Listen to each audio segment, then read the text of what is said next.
বৈষম্য বিরোধী আন্দোলনে মাদারীপুরে নিহত ৩ জনের পরিবারে এখনও শোকের মাতম বইছে। পরিবারগুলোর দাবি নিহতদের শহীদ হিসেবে ঘোষণার।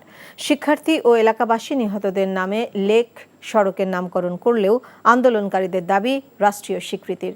নিহতদের মধ্যে একজন কলেজ ছাত্র ও অপর দুজন নিম্ন আয়ের শ্রমজীবী।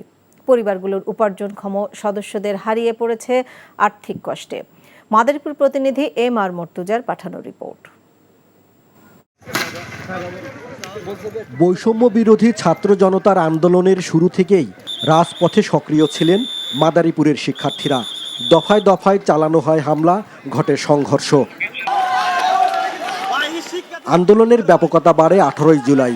সেদিন ছাত্রলীগ, পুলিশ ও শিক্ষার্থীদের ত্রিমুখী সংঘর্ষে লেকের পানিতে ডুবে মারা যান দীপ্ত দে নামের এক কলেজ ছাত্র। আহত হয় শিক্ষার্থী সহ শতাধিক। বৈষম্য বিরোধী ছাত্র আন্দোলনের মাদারীপুরের অন্যতম সমন্বয়ক ছিলেন দীপ্ত। ওর মায় ওরে ভাত খাওয়াইতে রয়েছে যে ভাত খাও, পরে বলে 5 মিনিটের মধ্যে যাইতে আছে, টাকাটা বইটা ভাত খাই আয়া খাম। ওই যে গেছে, আর কোনো খবর নাই। 11:30টার সময় আমরা এই ছবিটা দেখি যে মারা গেছে। ভাত খেলো, ভাত মাংস মুখের সামনে নিচে, কিন্তু আমি আইসা পড়ুম 5 মিনিটের মধ্যে এমবি বইরা আইসা পড়ুম।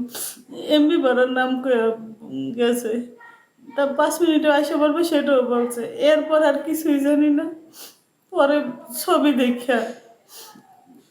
আন্দোলন আরও বেগবান হয় 19 জুলাই। সেদিন ছাত্র জনতার সাথে পুলিশ, ছাত্রলীগ ও আওয়ামী লীগের সংঘর্ষে নিহত হয় তৌহিদ সন্নামত ও রোমান ব্যাপারী নামের 2 স্বল্প আয়ের কর্মজীবী। আহত হয় শতাধিক।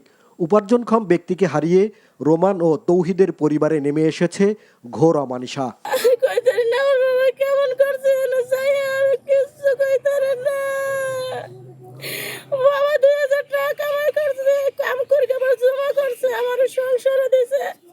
আমার 2000 টাকা জমা করে দোকানে তুইছে, দোকানে তুই কয় কি দোকানদারে ভাই আমি 1000 টাকা লয়ে গেলাম, আর 1000 টাকা আমার মায়ের বাজার খাইতে দিয়েন। আমার বাবারে উল্লি করে হত্যা করছে। আমি এর আমনেগোদারে সরকারের কাছে আমি সুস্থ বিচার চাই। যেটা সুস্থ বিচার সেইটা আমি চাই। আমার বাবার এই রক্তের প্রতিবাদ আমনেগোদার আমি চাই। এই রক্ত জানি বৃথা যাইতে পারে না আমার ছেলের। কেন্দ্রীয় ভিত্তিক তাদের দিকে লক্ষ্য হোক, যে তাদের যেন তাদের পরিবার থেকে যেন লক্ষ্য রাখে, তারা যেন তাদের পরিবার থেকে নজরদারি রাখে, তাদের পরিবার যেন পাশে থাকে। বৈষম্য বিরোধী আন্দোলনে নিহতদের পরিবারের প্রত্যাশা পূরণের দাবি শিক্ষার্থীদের। NTV news desk.